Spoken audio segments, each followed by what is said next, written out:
আজকে আমার আলোচনার বিষয় ঘরোয়া পদ্ধতিতে পুরুষাঙ্গ তাজামোটাকরণের পদ্ধতি।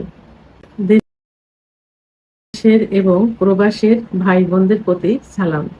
আসসালামু আলাইকুম। আমি প্রভাষক ডাক্তার রিক্তা পারভিন, হোমিওপ্যাথি এবং আয়ুর্বেদিক চিকিৎসক। অনেকেই এখন একটাই সমস্যা নিয়ে আসে বা একটা সমস্যা নিয়ে কথা বলে। আসলে এটা সমস্যা কিনা জানি না। সেটা হলো যে তারা লিঙ্গ মোটা তাজা বড় করতে চায়। অবিবাহিত ছেলে এরাও প্রশ্ন করে থাকে, এরাও চেম্বারে আসে কি ফোনের মাধ্যমে জানতে চায়।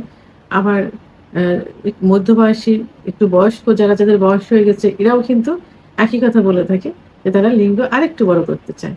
এরা মনে করে যে এই বড় করাটাই এটা মনে হয় তার পার্টনার অথবা তার স্ত্রী মানে খুব সুখ পাবে, খুশি হবে এবং নিজেরও ক্রেডিট মনে করবে। এটাই মনে করে থাকে। এটা এখন একটা ফ্যাশন মতো হয়ে গেছে যে লিঙ্গ মোটা তাজাকরণ করতে চাই। কিন্তু আসলে ইচ্ছা করলেই কি সবকিছু হয়? আল্লাহর সৃষ্টির বাইরে তো কোনো কিছু করাই সম্ভব না। কারণ আল্লাহ তাআলা আ নির্দিষ্ট আ নিয়মে সবকিছু তৈরি করেছেন। যৌবনের শুরুতে লিঙ্গ যে অবস্থায় থাকে এবং রুল অনুযায়ী ১৪ থেকে ১৮ বছর বয়স পর্যন্ত লিঙ্গ বড় হয়। ১৮ থেকে ২৫ বছর বয়স পর্যন্ত লিঙ্গ মোটা হয়।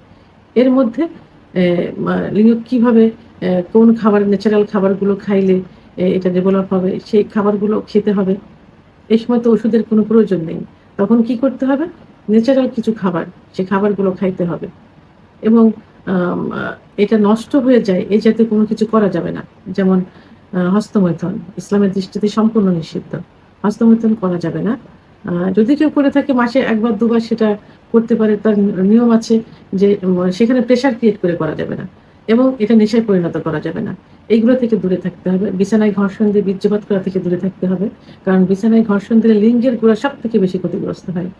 কারণ লিঙ্গের আগাটা কিন্তু কোল বালিশে পড়বে, গোড়াটার উপরে প্রেশার পড়বে। গোড়ায় অসংখ্য শিরা থাকে এবং যেগুলো লুজ হয়ে যেতে পারে, বেশি আঘাত লাগলে ছিঁড়েও যেতে পারে।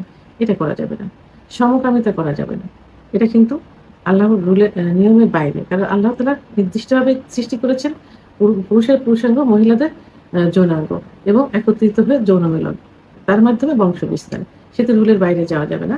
আ স্বপ্নদোষ হবে এই জাতীয় কোনো কিছু চিন্তা কল্পনা করা যাবে না। ধর্মীয় অনুশাসনগুলো মেনে চলতে হবে এবং আ আ ৫ ওয়াক্ত নামাজ পড়ার চেষ্টা করতে হবে। অন্য ধর্মের হলে তাদের ধর্মীয় অনুশাসনগুলো মেনে চলতে হবে। তাহলে কিন্তু স্বপ্নদোষ হবে না। আর অতিরিক্ত যৌন মিলন করা যাবে না। এইগুলো থেকে যদি যৌবনের শুরুতে অর্থাৎ নির্দিষ্ট যে সময়টা আমি বললাম, এগুলোর ভিতরে যদি বিরত থাকা যায় এবং সিজনালি যে খাবারগুলো আছে, সেই খাবারগুলো দুধ, ডিম, খেজুর, কাজু বাদাম, মধু, ঘি এইগুলো যদি খাওয়া যায়, তাহলে এই নিয়মের ভিতরে ১৪ থেকে ১৮ বছর বয়স পর্যন্ত লিঙ্গ স্বাভাবিক নিয়মে বড় হবে এবং আম আ ১৮ থেকে ২৫ বছর বয়স পর্যন্ত লিঙ্গের যে মোটা, সেই মোটা হবে। তাহলে এই সময়টাতেই বাবা-মায়ের অথবা একজন পরিবারের এই বিষয়ে একটু সতর্ক থাকতে হবে। সেভাবেই তার ছেলেকে তৈরি করতে হবে যেন পরবর্তীতে এর সাফার করতে না হয়। এটা কিন্তু নির্ভর করে একমাত্র একটা পরিবারের উপরে। এজন্য পরিবারকে এটা সচেতন হতে হবে বেশি। তাহলে এই সময়টাতে এই নিয়মগুলো ফলো করলে কিন্তু লিঙ্গ মোটা তাজা অ এমনিতে হয়ে যাবে। তো তারপরেও যাদের ক্ষতিগ্রস্ত হয়ে গেছে, তো অনেকেই চিকিৎসা নিতে চায় না, ভয় পায়, লজ্জা পায়। অনেকে চিকিৎসা নিয়েও হতাশ হয়ে গেছে। অন টাইম বিকল্পধারার চিকিৎসা, বিভিন্ন চিকিৎসা নিচ্ছে, আরো বেশি ক্ষতিগ্রস্ত হয়ে গেছে। তো তাদের জন্য আজকে আমি ২ টা আ পদ্ধতি বলব, ঘরোয়া পদ্ধতি। এর জন্য কিন্তু অনেক বড় ধরনের কোনো কষ্ট করতে হবে না। মা যদি কারোর দেখা যায় যে লিঙ্গ আগে ভালো ছিল, এখন সেটা ওই বিভিন্ন কারণে ক্ষতিগ্রস্ত হয়ে গেছে। ছোট হয়ে গেছে, মনে হয় যে কচ্ছপের মতো ভিতরে ঢুকে যাচ্ছে, চিকন হয়ে গেছে, আগামোটা গোড়ার চিকন, শিরাগুলো ভেসে আছে, লিঙ্গের খর্বতা হয়ে থাকে, তাহলে আমি যে পদ্ধতি বলব এই পদ্ধতিগুলো ফলো করলে এবং মেইন যেটা আ পুরুষের যে হরমোন থাকে টেস্টোস্টেরন হরমোন কমে গেলে কিন্তু যৌন অক্ষমতা আসে। এর মধ্যে কিন্তু লিঙ্গের খর্বতা এটাও যৌন অক্ষমতার একটা অংশ। সেহেতু আ টেস্টোস্টেরন হরমোন বৃদ্ধি পায় এই জাতীয় খাবার প্রতিদিন বাসায় কিন্তু এটা খাইতে পারেন। দুধ, ডিম, খেজুর, কাজু বাদাম, মধু, ঘি, আ রসুন এবং কালো জিরা, অর্গানিক নারকেলের তেল এগুলো খাবারের তালিকায় রাখতে হবে যাতে হরমোনটা বেড়ে যায়। হরমোন যদি না বাড়ে তাহলে কোনো কিছুই কিন্তু সম্ভব না। অতিরিক্ত হস্তমৈথুনের কারণে কি লিঙ্গের প্রেশারের কারণে যে কারণেই হোক না কেন, যখন লিঙ্গের ভিতরে যে শিরাগুলো থাকে, লিঙ্গের ভিতরে কি আছে? লিঙ্গের ভিতরে কিন্তু কোনো বন নেই বা কোনো হাড় নেই, আছে শুধু মাংস এবং রক্তনালী। যে রক্তনালীর ভিতর ব্লাড সার্কুলেটেড হয়ে লিঙ্গ বড় হয় এবং স্বাস্থ্যবান হয়, মোটা হয়, লিঙ্গের উত্থান হয়। কিন্তু যখনই ব্লাড সার্কুলেশন কমে যাবে তখনই কিন্তু লিঙ্গের খর্বতা চলে আসবে। তো এখন পূর্বে এই বিভিন্ন কারণে এবং টেস্টোস্টেরন হরমোন কমে যাওয়ার কারণে লিঙ্গ খর্বতা চলে আসছে। তাহলে অতীতের ওই কাজগুলো বন্ধ করতে হবে। ওইগুলো বন্ধ করে কোনো চিকিৎসা ছাড়াই যে ঘরোয়া পদ্ধতি বলবো, এই পদ্ধতি অবলম্বন করলে ইনশাল্লাহ ঠিক হয়ে যাবে। প্রথম যে ঘরোয়া পদ্ধতি সেটা হলো, প্রথমে পানি গরম করতে হবে, কুসুম গরম পানি একটা বলের ভিতর নিয়ে কুসুম গরম পানির ভিতরে যে রুমালগুলো আছে, টাওয়ালের মতো যে রুমালগুলো আছে অথবা ছোট টাওয়াল ইউজ করতে পারেন, এইটা ভিজিয়ে অন্ডকোষ এবং লিঙ্গ পেঁচিয়ে রাখতে হবে 10 থেকে 15 মিনিট। এই যে গরম যে ভাপটা লাগবে, এই ভাপে কি হবে, লিঙ্গের শিরাগুলো যেটা সংকুচিত থাকে, এই সংকুচিত শিরাগুলো প্রসারিত হয়ে যাবে, তখন ব্লাড সার্কুলেশন সঠিক মতো হবে। এটা যদি 1 থেকে 3 মাস পর্যন্ত নিয়মিত করা যায় তাহলে কিন্তু ব্লাড সার্কুলেশনটা শুরু হয়ে যাবে, লিঙ্গ আস্তে আস্তে কিন্তু মোটা তাজা হতে থাকবে, অর্থাৎ পূর্বের অবস্থায় ফিরে আসবে। আরেকটা যে পদ্ধতি, এই পদ্ধতিটা হলো যে বাসা অনেকেই অলিভ অয়েল চেনে, অনেকের বাসায় আবার অলিভ অয়েল থাকে না, আপনার নারিকেলের তেলও নিতে পারেন, তবে অলিভ অয়েল সব থেকে বেশি পারফেক্ট।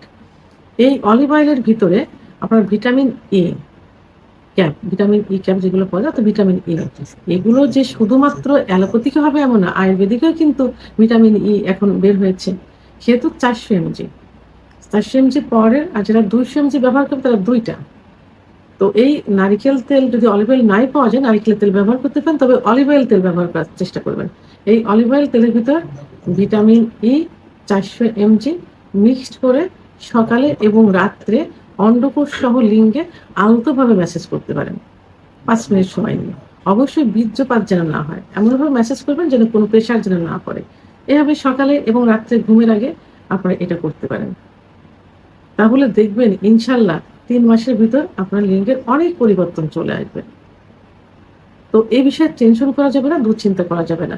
পর্যাপ্ত পরিমাণ অর্থাৎ পরিমিত পরিমাণ পানি পান করতে হবে, আর দুশ্চিন্তা পরিহার করতে হবে এবং নির্দিষ্ট পরিমাণ ঘুমোতে হবে। সেটা 7 থেকে 8 ঘন্টা দিনে রাত্রে ঘুমোতে হবে। এই নিয়মগুলো ফলো করতে হবে আর ন্যাচারাল খাবারগুলো খেতে হবে। তাহলে পূর্বের যে কারণে লিঙ্গের খর্বতা আসছে কারণগুলো দূর হয়ে যাবে এবং টেস্টোস্টেরন হরমোন বেড়ে যাবে, লিঙ্গ সতেজ আগের মতো হয়ে যাবে, স্বাস্থ্যবান হয়ে যাবে ইনশাআল্লাহ। ভিডিওটি সম্পর্কে যদি কোনো মতামত থেকে থাকে অবশ্যই কমেন্টসের মাধ্যমে জানাবেন।